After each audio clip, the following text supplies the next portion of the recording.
Hello दोस्तों, good morning, good afternoon. कैसे हैं आप लोग? जहाँ कहीं भी हों, अच्छे हों। और कैसे चल रही है आपकी तैयारी? आप स्क्रीन पर देख रहे होंगे कि बीपीएससी 64 की ये संयुक्त प्रारंभिक परीक्षा की जो प्रीवियस ईयर के जो पेपर हैं, ये हमने निकाल के आपके सामने रखे हुए हैं। तो आपको समझ में आ गया होगा कि अभी हम इसे रिवीजन करने वाले हैं। ये एग्ज़ाम जो हुआ था एडिटेरिया से हमने लिया है इसको। ये प्रीवियस ईयर का बीपीएससी का पेपर है और ऐसे उम्मीद करती हूँ कि ये जो बीपीएससी के पेपर्स हैं हो चुके हैं एग्ज़ाम्स में, उससे हमारे कुछ क्वेश्चंस ज़रूर आने वाले हैं। रिपीटेड क्वेश्चंस हो जाएंगे तो हमें ऐसा लगता है कि सुनने में भी यही आ रहा है कि जो बीपीएससी के कुछ क्वेश्चंस जो हैं वो ज़रूर से ज़रूर रिपीट किए जाएंगे।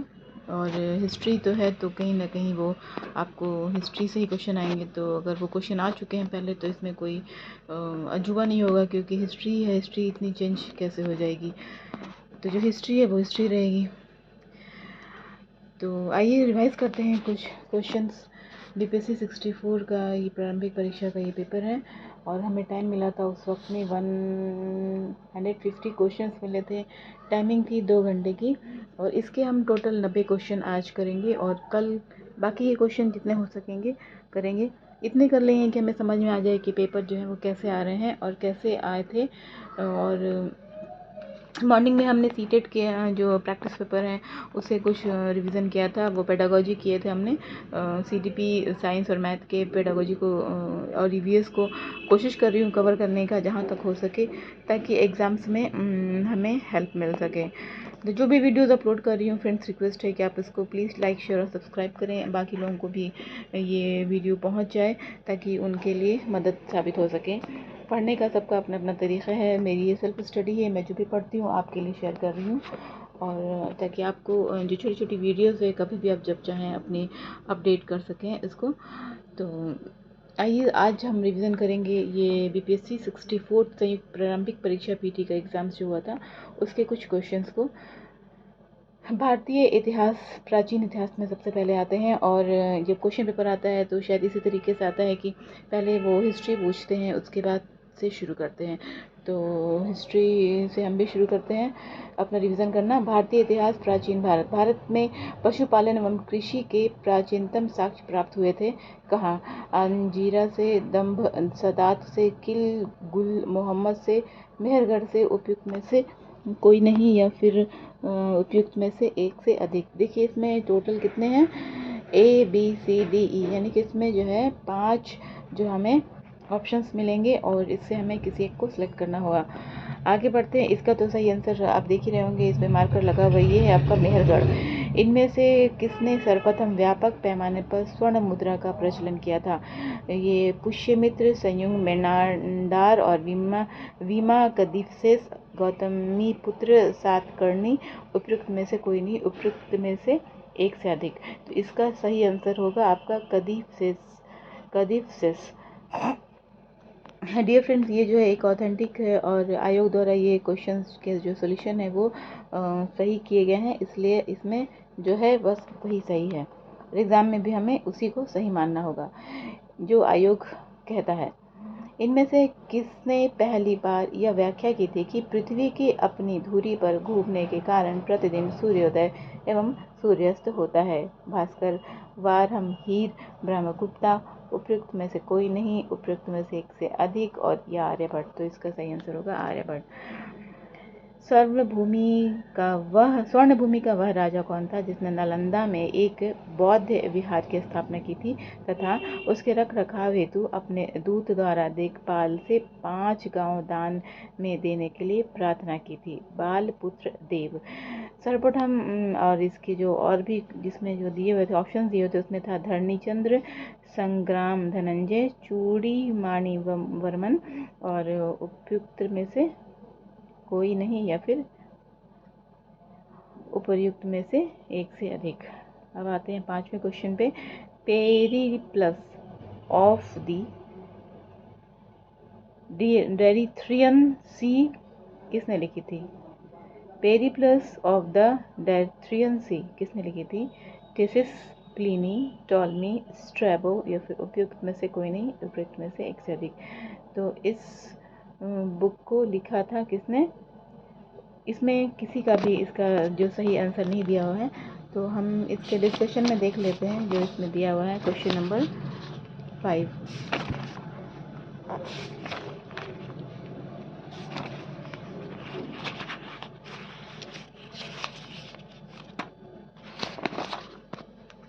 देखिए, ये जो है इसके जो उत्तर व्याख्या हैं ये भी बहुत अच्छे से दी हुई है ताकि हमें बहुत अच्छे से समझ में आए।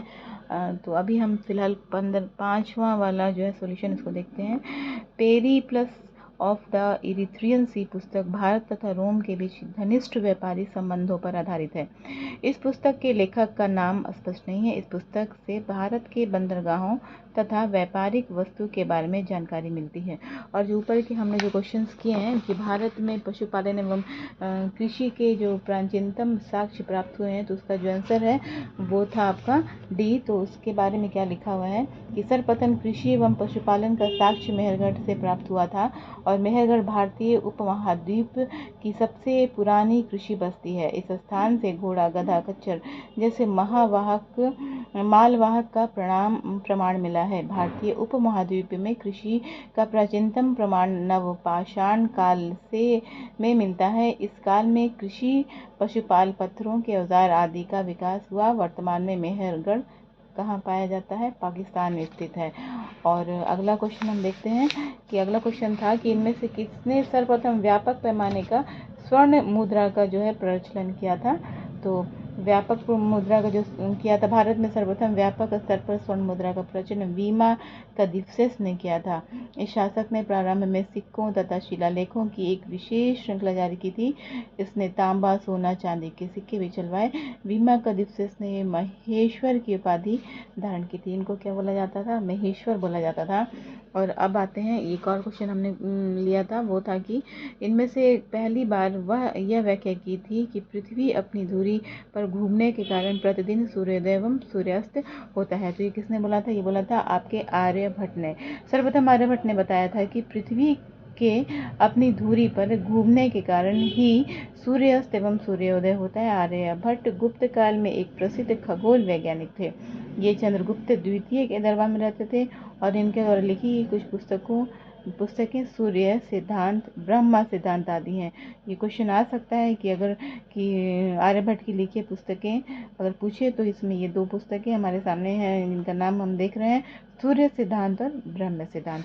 बाकी क्वेश्चन चौथा था जो स्वर्ण भूमि का वह राजा कौन था जिसने नालंदा में एक बौद्ध विहार की स्थापना की थी तथा उसके रखरखाव हेतु अपने दूत द्वारा देवपाल के 5 गांव दान में देने की प्रार्थना की थी। शैलेंद्र वंशीय शासक बालपुत्र देव के अनुरोध पर देवपाल ने बौद्ध विहार की स्थापना हेतु 5 गांव दान में दिया था। देवपाल ने नेतृत्व में पाल साम्राज्य और चरमोत्कर्ष पर था और एक राष्ट्रकूट वंश के शासक अमोद वर्ष को पराजित किया था। देवपाल को परम सौगात भी कहा जाता था। और अब आते हैं क्वेश्चन नंबर 5 पे कि Periplus of the Erythraean sea किसने लिखी थी? तो Periplus of the Erythraean डिथ्रियन नहीं है, ये एरिथ्रियन है इस बुक का नाम। Periplus of the Erythraean sea पुस्तक भारत तथा रोम के बीच घनिष्ठ व्यापारी संबंधों पर आधारित है। अच्छा, ये एक बिजनेस के तहत ये बुक छपी थी और इसमें कुछ बिजनेस के विषय में लिखा हुआ था। Periplus of the Erythraean sea पुस्तक जो है वो भारत तथा रोम के बीच घनिष्ठ व्यापारी संबंधों पर आधारित है। इस पुस्तक के लेखक नाम स्पष्ट नहीं है और इस पुस्तक में से भारत के बंदरगाहों तथा व्यापारिक वस्तुओं के बारे में जानकारी मिलती है। अब आते हैं क्वेश्चन नंबर 6 पर। 6 की क्वेश्चन अब शुरू होता है यहाँ से, भारतीय इतिहास मध्यकालीन। अभी तक हमने जो क्वेश्चन आए थे वो थे भारतीय इतिहास प्राचीन कालीन के। अब हम एंट्री कर रहे हैं भारतीय इतिहास मध्यकालीन भारत में। तो छठा क्वेश्चन इसमें दिया है कि बिहार पर, अब आइए देखते हैं क्वेश्चन। बिहार पर बख्तियार खिलजी के हमले का पहला विवरण प्राप्त हुआ तबक़ाते नासिरी से, तारीख़ हिंद से नहीं, ताजुल मसीर से नहीं, तारीख़ मुबारक शाही से नहीं, उपयुक्त में से नहीं और उपयुक्त में से नहीं या उपयुक्त में से कोई नहीं। तो ये नहीं होगा, जो होगा वो होगा क्या? तबक़ाते नासिरी से। इसको हम डिटेल में देखेंगे, पहले क्वेश्चन कवर कर लें। किस सुल्तान ने ज़मीन में फसल की नपाई का आधा राजस्व रूप में दे दिया था? अलाउद्दीन खिलजी ने, इल्तुतमिश ने, बलबन ने, मोहम्मद बिन तुगलक ने, और उपयुक्त में से कोई नहीं, उपयुक्त में से एक से अधिक। अब आते हैं शेख बहाउद्दीन जकरिया किस संप्रदाय के थे? सुहरावर्दी संप्रदाय के, ऋषि संप्रदाय के, फिरदौसी या फिर चिश्ती संप्रदाय के, उपयुक्त में से कोई नहीं, उपयुक्त में से एक से अधिक। ये थे आपके सुहरावादी संप्रदाय के। और इस शासक में से किसने अपने सैन्य टुकड़ियों को 250 की इकाइयों में विभाजित किया था? बहलूल लोदी, सिकंदर लोदी, शेरशाह इस्लाम शाह, उपयुक्त में से कोई नहीं, उपयुक्त में से एक से अधिक। इसमें कोई भी नहीं है, तो इसका डिटेल हम देखेंगे। और यह कथन किसका है कि अकबर के शासन में इलाहाबाद में 40 स्तंभ युक्त मंजिल के निर्माण में 5020 लोगों ने 40 साल तक काम किया था? तो इसका जो है मन्नूची टर्नियर, अब्दुल हामिद लाहौरी, विलियम फिंच, या फिर उपयुक्त में से कोई नहीं, उपयुक्त में से अधिक। इसका सही आंसर होगा विलियम फिंच। कश्मीर का अकबर नाम से प्रसिद्ध सुल्तान था? सुल्तान शमशुद्दीन शाह, सुल्तान कुतुबुद्दीन शाह, सुल्तान सिकंदर, सुल्तान जैनुल आबिदीन, और उपयुक्त में से कोई नहीं, या उपयुक्त में से एक से अधिक। तो इसका सही आंसर है सुल्तान जैनुल आबिदीन को बोला जाता था कश्मीर का अकबर। एक और क्वेश्चन ले लेते हैं इधर से। आइए आगे बढ़ते हैं हम लोग। पुस्तक poverty and British rule India किसने लिखी थी? दादा भाई नौरोजी ने, आर.सी. दास, बिपिन चंद्र पाल, लाला लाजपत राय, या फिर कोई नहीं इनमें से, या फिर इनमें से एक से अधिक। 1929 में कांग्रेस अधिवेशन में पूर्ण स्वराज का पताका किसने लहराया था? मौलाना महमूद अली, वल्लभ भाई पटेल, सुभाष चंद्र बोस, या फिर इसमें से कोई नहीं, या फिर एक से अधिक। तो इसका होगा पंडित जवाहरलाल नेहरू। कब हुआ था ये? 1929। 15वां क्वेश्चन, निम्न में से कौन सा ईस्ट इंडिया कंपनी के सिपाहियों को विद्रोही बनाने का कारण नहीं था? तो ये था अधिकारियों की अक्षमता, जो विद्रोही बनाने के कारण नहीं बना पा रही थी। पूछ रहा है कि ईस्ट इंडिया कंपनी के सिपाहियों को विद्रोही बनाने का कारण नहीं था। उनको विद्रोही बनाने के कारण इसलिए नहीं था क्योंकि वो अधिकारियों की उसमें अक्षमता थी। ईसाई धर्म फैलने के लिए कंपनी के अधिकारियों का प्रयास, जहाज पर यात्रा करने के लिए सिपाहियों को आदेश, भत्ते की रोकथाम, या फिर इनमें से कोई नहीं, इनमें से एक। मुगल बादशाह बहादुर शाह जफर के बारे में कहा जाता है कि उसे साम्राज्य की सीमा थी चांदनी चौक से पालम तक। उसकी सीमा कहाँ से कहाँ तक थी? चांदनी चौक से पालम तक, दिल्ली से बिहार, पेशावर से वाराणसी। उपयुक्त में से कोई नहीं या अधिक। तो इसका सही आंसर है आपका चांदनी चौक से पालम तक। इनमें से किसने अंग्रेज ईस्ट इंडिया कंपनी के कंट्रोल के खिलाफ बगावत नहीं की? विजयनगर का राजा, हैदराबाद का निजाम, तमिलनाडु का बोलीगार, त्रावणकोर के दीवान के बोल थामे। उपयुक्त में से कोई नहीं, या फिर एक से अधिक। हैदराबाद के निजाम जो है वो क्या किया था? बगावत नहीं किया था। 1875 के दक्कन के दंगों तक तत्कालीन कारण क्या था? अकाल की छाया, महाजनों द्वारा ऊंची ब्याज दर, ऊंची भूकट राजस्व दर, जबरदस्ती किए गए धार्मिक सुधार का विरोध, या फिर उपयुक्त में से कोई नहीं है, उपयुक्त में से क्या है? एक से अधिक। तो इसका सही क्या होगा? महाजनों द्वारा ऊंची ब्याज दर ली जाने लगी थी, जिसकी वजह से क्या हुआ था? दंगे भड़क उठे थे। और रजनी पाम दत्त ने कहा था वे साम्राज्य से लड़ते थे और सहयोग भी करते थे। उन्हें किस राजनीतिक दल में रखा? गठबंधन के बारे में कहा गया है भारतीय राष्ट्रीय कांग्रेस। तो हमने ये क्वेश्चन देखी। और एक क्वेश्चन और देखते हैं इधर। 20वां, निम्न में से कौन सा एक राष्ट्रवादी समाचार पत्र नहीं था? द हिंदू, बंगाली, द महारता, या फिर द टाइम्स ऑफ इंडिया। ये जो था, जो क्या नहीं था? राष्ट्रवादी समाचार पत्र नहीं था। प्रार्थना समाज, यंग इंडिया, लोकहितवादी, सत्यशोधक समाज, रहनुमाई, मजनेदान, या फिर अन्य की निम्न विकल्पों में से संयोजन कीजिए। तो कौन है ये? आत्माराम, पांडुरंग, मोहनदास करमचंद, गोपाल हरि देशमुख, ज्योतिबा फुले, नेरोजी और फुरदोंजी, ये लोग थे। और उसके बाद आगे फिर से एक बार देख लेते हैं इन नामों को। आत्माराम, पांडुरंग, मोहनदास करमचंद गांधी, गोपाल हरि देशमुख, ज्योतिबा फूले और नौरोजी फूलदोंजी। नीचे दिए गए विकल्पों में राष्ट्रवादी समाचार पत्र the Kesari, the Hindu, the Kesari, Bengalee, Hindustani Sudharak के संपादकों के नाम का सही संयोजन करना है। जी सुब्रमण्यम अय्यर, बाल गंगाधर तिलक, उसके बाद आए सुरेंद्रनाथ बनर्जी, उसके बाद गंगा प्रसाद, उसके बाद गोपाल कृष्ण गोखले। सबसे पहले के कौन आए थे? सुब्रमण्यम अय्यर, फिर आए थे बाल गंगाधर तिलक, उसके बाद सुभाष चंद्र बोस बनर्जी, उसके बाद गंगा प्रसाद वर्मा या फिर गोपाल कृष्ण गोखले। आगे बढ़ते हैं और आगे देखते हैं कि बाल गंगाधर तिलक लोकमान्य तिलक के नाम से जाने लगे क्यों। इसका जो सही आंसर दिया हुआ है उपयुक्त में से कोई नहीं, उपयुक्त में से एक। तो इसका भी आंसर हम आगे देखेंगे डिस्कशन में। और सरकार के विरोध में असेंबली में बम फेंकने के लिए समय भगत सिंह की उम्र क्या रही होगी? तो भगत सिंह की जो है बहुत छोटे थे, उनकी उम्र जो है 21 साल थी। डियर फ्रेंड्स, आपके साथ मैं रिवीजन कर लेती हूँ तो मेरी भी रिवीजन हो जाती है। मुझे लगता है कि मैं जो रिवीजन कर रही हूँ मेरे फ्रेंड्स को मैं ज़रूर शेयर करूँ, और उनका भी जितना रिवीजन हुआ है वो बहुत अच्छा ही हुआ होगा मुझसे। मैं तो थोड़ा थोड़ा करके पढ़ रही हूँ जब भी मुझे वक्त मिल रहा है, लेकिन दुआ है आप सभी की कि सबके रिज़ल्ट अच्छे हों, सब लोग अच्छे से एग्ज़ाम दें, और जहाँ तक हो सके सभी टॉपिक्स को जितने सिलेबस में हमें मिले हुए हैं उन सबको टच करना है, कुछ भी छोड़कर नहीं जाना है। अब आते हैं दूसरा क्वेश्चन लिया हमने, ये 25वां क्वेश्चन है। जालियांवाला बाग का नरसंहार किस गांधीवादी सत्याग्रह के संबंध में हुआ था? ये था आपका रॉलेट एक्ट सत्याग्रह। स्वदेशी सत्याग्रह नहीं, बारडोली नहीं, व्यक्तिगत सत्याग्रह नहीं, कौन सा था? ये रॉलेट एक्ट था। उसके बाद आते हैं किस स्थान पर आदिवासियों ने अंग्रेज के खिलाफ विद्रोह किया था? वो था बिहार। हालांकि ये जो है अभी जो है आयोग द्वारा जो है इसको बताया गया है, तो हम लोग कोशिश करेंगे कि जो आयोग बोल रहा है वही सही होगा, और वैसे आप नेट पर सर्च कर सकते हैं। लेकिन आदिवासियों ने जो अंग्रेज़ के खिलाफ विद्रोह किया था वो बिहार ही इसमें बुक में दिया है, लेकिन इसके आंसर में भी ये दिया हुआ है कि आयोग ने बोला है कि ये जो है इसका सही आंसर नहीं है।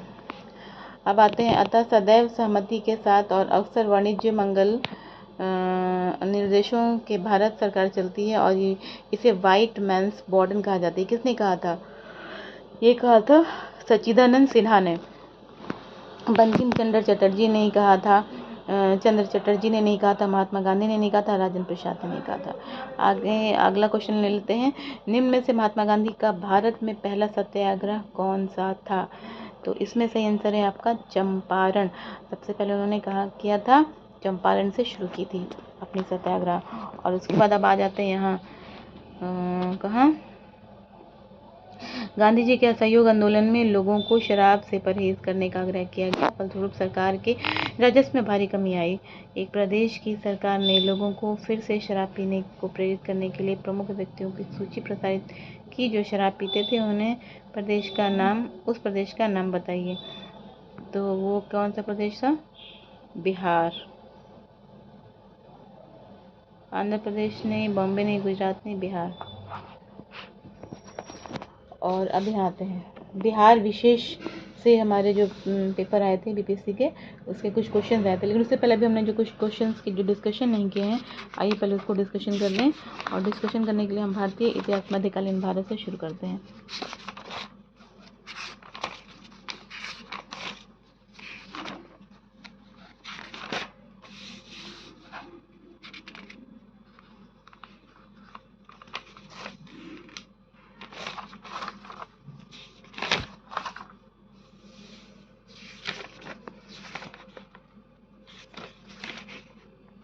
मध्यकालीन भारत जो है आपके 6 नंबर से शुरू हो जा रहा है।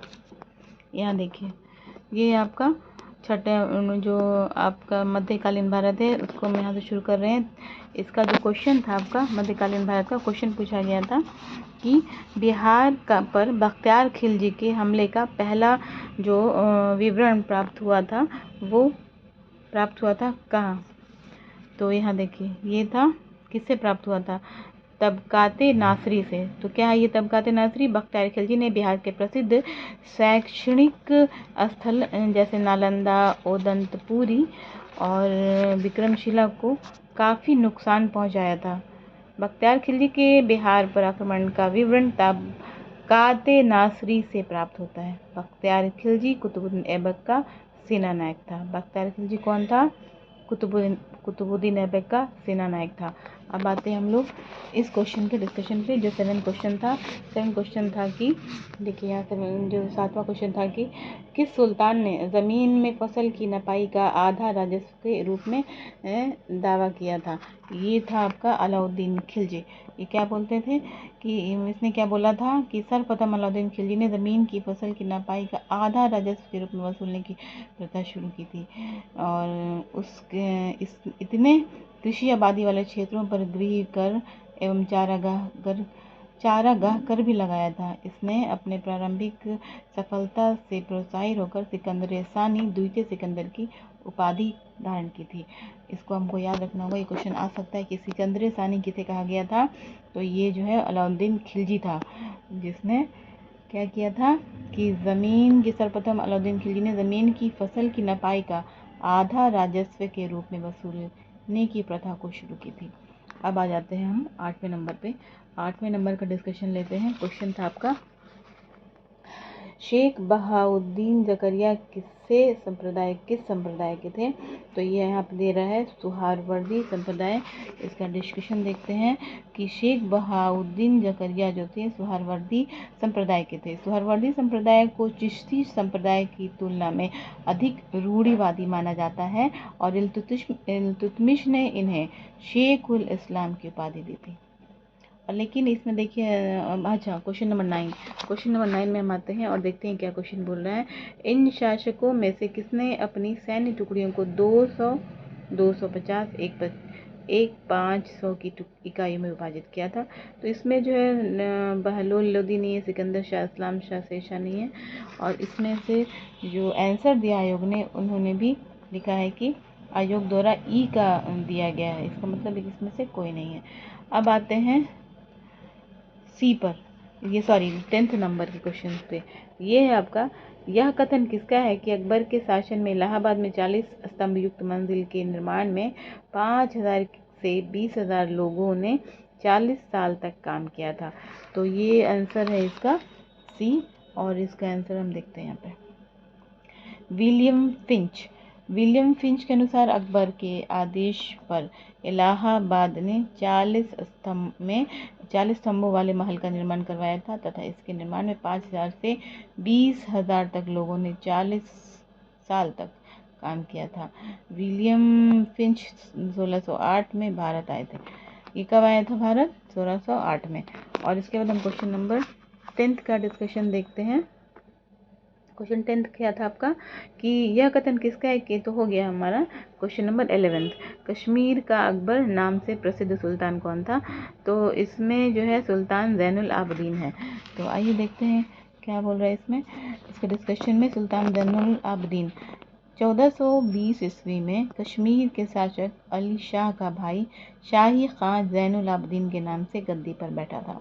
वह कश्मीर का एक महान शासक था। धार्मिक दृष्टिकोण से वह एक सहिष्णु शासक था। उसकी उदारता के कारण इतिहासकार उन्हें कश्मीर का अकबर कहते हैं। क्या बोलते हैं इसको?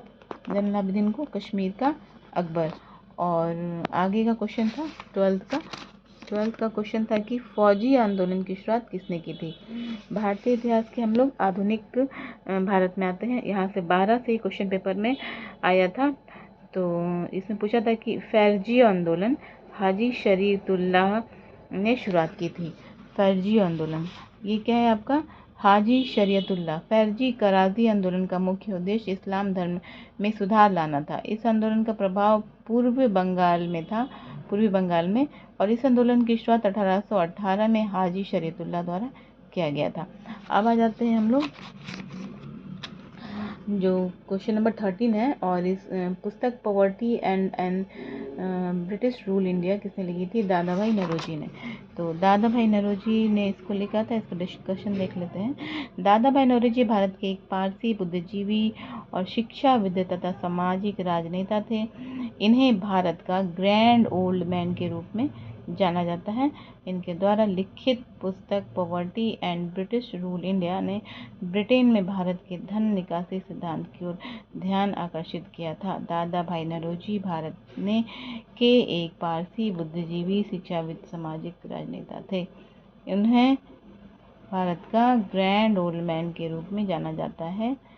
इनके द्वारा लिखित पुस्तक poverty and in British rule India ने ब्रिटिश में भारत के धन निकासी सिद्धांत की ओर ध्यान आकर्षित किया था। तो हमने इतने डिस्कशन देखे, ये 13th नंबर के हैं। और इसके जो है 14th नंबर के जो क्वेश्चन हैं वो क्या है। और 1929 में कांग्रेस अधिवेशन में पूर्ण स्वराज का पताका किसने लहराया था? पंडित जवाहरलाल नेहरू ने। और निम्न में से कौन सा साइट इंडिया कंपनी सिपाही के विद्रोही बनने के कारण नहीं था? अधिकारियों की अक्षमता। तो आइए देखते हैं 13 और 14 का डिस्कशन। 14 नंबर क्या है, 14 और 15 का। तो 14 का क्वेश्चन का डिस्कशन यही है कि जो वर्ष 1929 में कांग्रेस के लाहौर अधिवेशन में पूर्ण स्वराज की घोषणा की गई थी। इस अधिवेशन की अध्यक्षता पंडित जवाहरलाल नेहरू ने किया था। जवाहरलाल नेहरू ने 31 दिसंबर 1929 को रावी नदी के तट पर, याद रखना होगा किस नदी के तट पर किया था, रावी नदी के तट पर भारतीय झंडा तिरंगा को फहराया था। और जवाहरलाल नेहरू को समाजवाद का प्रखर समर्थक माना जाता था। इस अधिवेशन में प्रथम स्वतंत्रता दिवस 26 जनवरी 1930 को मनाने की घोषणा की गई थी। और इसके बाद ये 15 का जो डिस्कशन है वही है। 15 का क्वेश्चन था कि आपके है कि कौन सा ईस्ट इंडिया कंपनी के सिपाहियों को विद्रोही बनाने का कारण नहीं था। तो कारण नहीं था पूछ रहा है, तो इसका देखते हैं क्या है। 1897 के विद्रोह के कारणों में ईस्ट इंडिया कंपनी के अधिकारियों की अक्षमता नहीं थी, बल्कि उनकी धार्मिक राजनीति नीतियां और भारतीयों के साथ भेदभाव प्रमुख कारण था। तत्कालिक कारण ट्रिगर एनफील्ड राइफल था, जिसमें सूअर और गाय की चर्बी का इस्तेमाल कारतूस में किया जाता था, जिससे हिंदू तथा मुस्लिम दोनों समुदाय आहत थे। और अब आ जाते हैं, एक और ले लेते हैं 16 नंबर का। तो 16 नंबर में क्या था, 16 नंबर है मुगल बादशाह बहादुर शाह जफर के बारे में कहा जाता है कि उसके साम्राज्य की सीमा कहाँ तक थी? चांदनी चौक से पालम तक। तो आइए जानते हैं। चांदनी चौक से पालम मुगल बादशाह बहादुर शाह जफर के बारे में कहा जाता है कि इसके शासन की सीमा चांदनी चौक से पालम तक थी। 1897 के विद्रोह के बाद बहादुर शाह जफर को रंगून निर्वासित कर दिया गया था और आयोग द्वारा प्रश्न को विवादित मानकर डिलीट कर दिया गया है। और इसको जो है विवादित माना गया है, जिससे इसको डिलीट कर दिया गया इस प्रश्न को। और तब तो ये मुफ्त के नंबर मिल गए होंगे जब एग्ज़ाम होंगे तो, जिनके भी। और इसके बाद आते हैं 17 नंबर पर। तो 17 का हमने क्या क्वेश्चन लिया था, 17 देख लेते हैं। इनमें से ईस्ट इंडिया कंपनी के कंट्रोल के खिलाफ बगावत नहीं की थी। हैदराबाद का निज़ाम इसमें है, तो हम देख लेते हैं इसका क्या है। हैदराबाद के निज़ाम ने अंग्रेज़ी कंपनी के नियंत्रण के खिलाफ विरोध नहीं किया था। विजयनगर साम्राज्य की स्थापना 1336 ईस्वी में किया गया था तथा ईस्ट इंडिया कंपनी के शासन के पूर्व ही यह साम्राज्य समाप्त हो गया था। हैदराबाद के निज़ाम अंग्रेज़ी कंपनी के नियंत्रण के खिलाफ विद्रोह नहीं कर सका, जिस विजय साम्राज्य की स्थापना 1336 ईस्वी में किया गया था तथा ईस्ट इंडिया कंपनी के शासन के पूर्व ही यह साम्राज्य समाप्त हो चुका था। और अब आते हैं क्वेश्चन जो इसका आगे का था 17 के बाद 18 की क्वेश्चन पूछ रहा है कि 1857 के दक्कन के दंगों का तत्कालिक कारण क्या था? दक्कन के दंगों का तत्कालिक कारण क्या था? तो अब यहाँ हम लोग आ जाएंगे। महाजनों के द्वारा ऊंची ब्याज। महाजनों लोग क्या करते थे? ऊंची ब्याज ले रहे थे। दक्कन के दंगों का तत्कालीकरण महाजनों के द्वारा वसूली जा रही ऊंची ब्याज दरें थी। दक्कन विद्रोह का प्रभाव पश्चिमी घाट था। इस विद्रोह की शुरुआत 1875 ईस्वी में हुआ था। दक्कन विद्रोह का संबंध महाराष्ट्र राज्य से था। ये कब हुई थी दक्कन विद्रोह? 1875, 1875। और 19 नंबर भी देख लेते हैं। 19 नंबर का क्वेश्चन था आपका कि रजनी पामदत्त ने कहा था वे साम्राज्य से लड़ते भी थे और सहयोग भी करते थे। तो ये था आपका क्वेश्चन नंबर 19। इसका है ए, भारतीय राष्ट्रीय कांग्रेस की स्थापना, हाँ, भारतीय राष्ट्रीय कांग्रेस की स्थापना 28 दिसंबर 1885 में हुई थी तथा 1905 तक उदारवादी नीति अपनाती। 1905 के बाद नीतियों में कुछ खास बदलाव किए जिसकी आलोचना रजनी पाम दत्त ने की थी। उनके अनुसार कांग्रेस साम्राज्यवाद से लड़ते भी थे और सहयोग भी करते थे। अब आ जाते हैं क्वेश्चन नंबर 20 पर। तो 20 का क्वेश्चन क्या देखा था हमने कि कौन सा एक राष्ट्रवादी समाचार पत्र नहीं था। द टाइम्स ऑफ इंडिया, ये जो है राष्ट्रवादी समाचार पत्र नहीं था। हिंदू था, महर्ता था और बंगाली, ये सब थे, लेकिन टाइम्स ऑफ इंडिया जो है वो राष्ट्रवादी समाचार पत्र नहीं था। तो आइए देखते हैं ये इसका क्या डिटेल में दिया है इन्फॉर्मेशन, इसकी डिस्कशन है ये। टाइम्स ऑफ इंडिया अंग्रेजी भाषा का एक दैनिक समाचार पत्र था तथा राष्ट्रवादी पत्रिका नहीं थी, जबकि द हिंदू बंगाली आदि राष्ट्रवादी पत्रिका थे। तो हमने कितने क्वेश्चन कर लिए हैं? 20 क्वेश्चन जो आज हमने कंप्लीट किए हैं, और बाकी भी देख ही लेते हैं 2-4 इस टॉपिक के। भारतीय इतिहास की जो है आधुनिक भारत का क्वेश्चन है।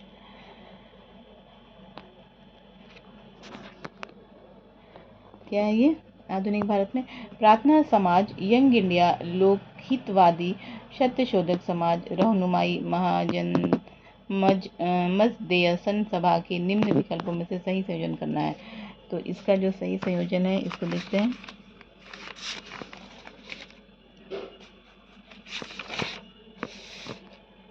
देखिए यहाँ है, उपयुक्त प्रश्नों का विकल्प बी सही सम्मिलित है।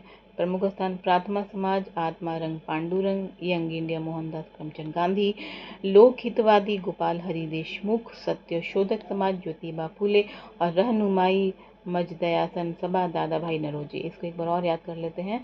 प्रार्थना समाज, आत्मा रंग पांडुराम, यंग इंडिया मोहनदास करमचंद गांधी, लोक हितवादी आपके गोपाल हरि देशमुख और सत्य शोधक समाज ज्योतिबा फूले, रहनुमाई मजदयासन सभा दादा भाई नरोजी। एक बार और याद करते हैं।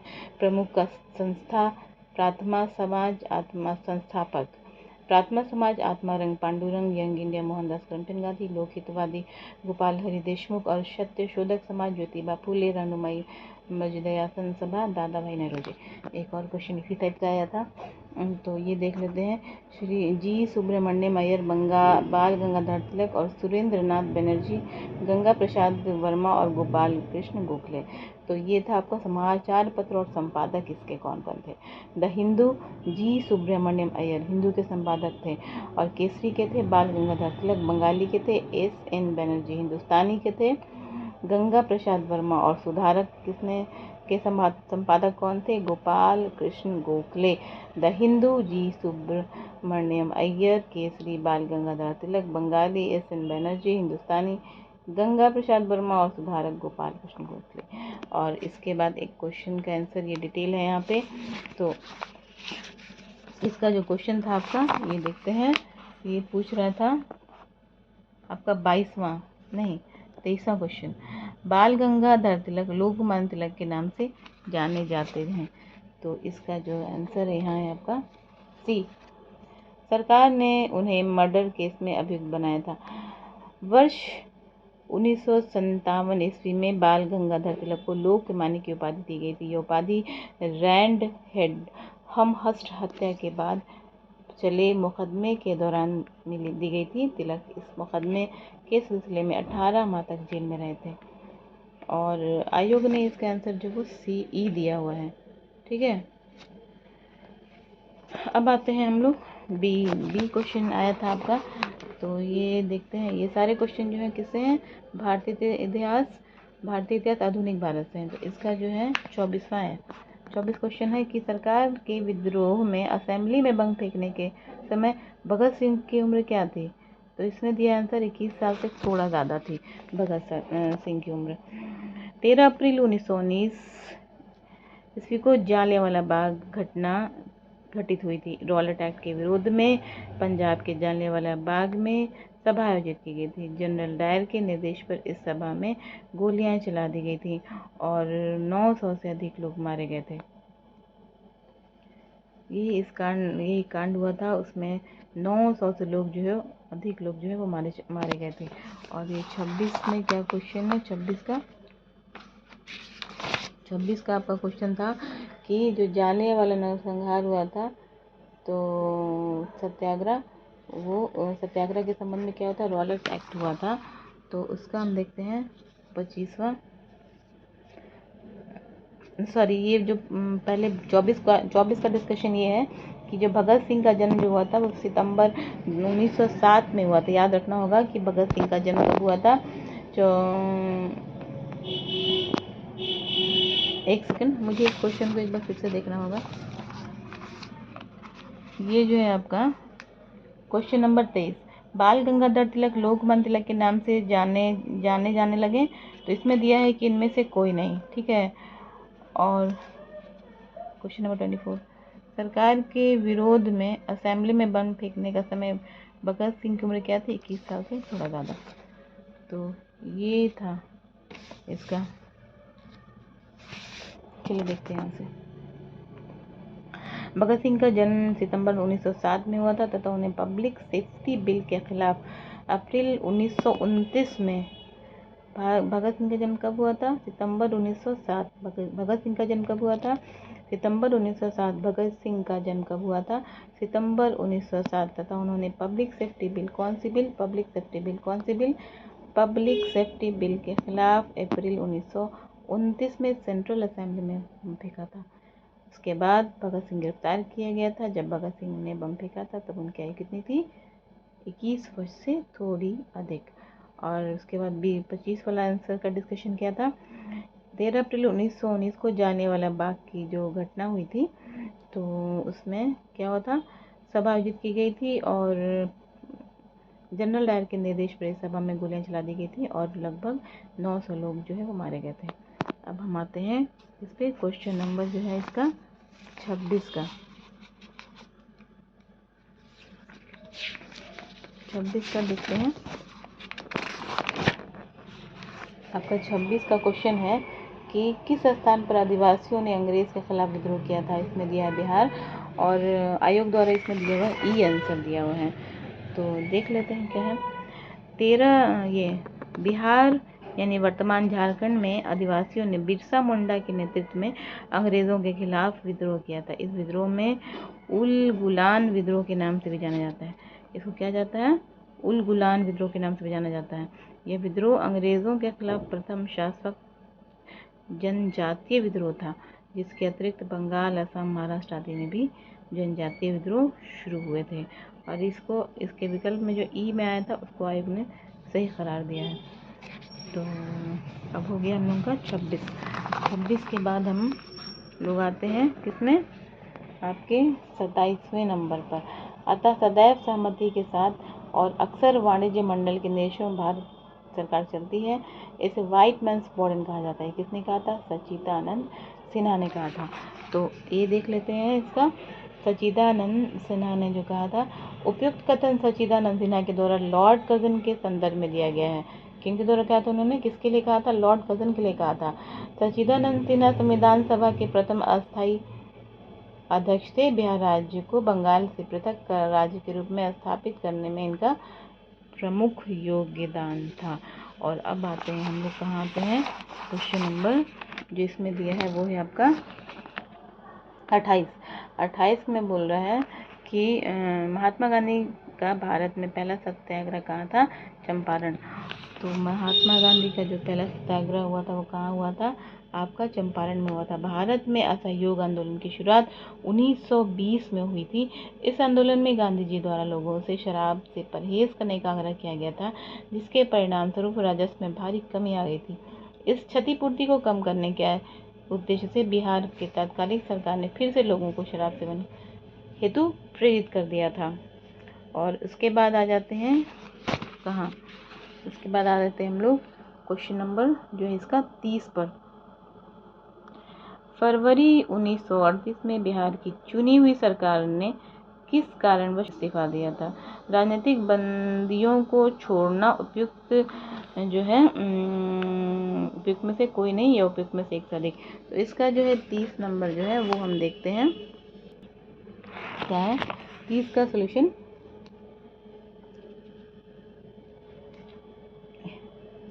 यहाँ देखिए, ये है राजनीतिक बंदियों को छोड़ना। बिहार की चुनी हुई सरकार ने राजनीतिक बंदियों को नहीं छोड़ने के विरोध में 1938 में इस्तीफा दे दिया था। इस सरकार का गठन भारत सरकार अधिनियम 1935 के अंतर्गत 1937 में हुए चुनावों के तहत किया गया था। तो डियर फ्रेंड्स, आज के लिए हम लोग इतना जो क्वेश्चन किए हैं 30 क्वेश्चन, उसका जो है रिवीजन करेंगे एक बार और आप बताएंगे कि आपको ये रिवीजन कैसा लग रहा है। आगे की भी जो क्वेश्चन है उसका भी हम रिवीजन करेंगे। हम जो कर रहे हैं कंप्लीट, ये आपका कौन सा है, ये 94 में सॉरी 64 में जो एग्ज़ाम हुए थे आपके बीपीएससी संयुक्त प्रवेश परीक्षा का पीटी का ये पेपर है। तो फिर इसका जो सेकंड पार्ट होगा वो मैं अपलोड करूँगी। तब तक के लिए bye bye, take care. Revision अपने जो आपकी चल रही है उसको आप कंटिन्यू रखिए, और अगर आपके रिविजन्स इसी तरह होंगे जोश व खरोश के साथ, तो दुआ है कि कामयाबी ज़रूर मिलेगी। बाय बाय, टेक केयर, जय हिंद।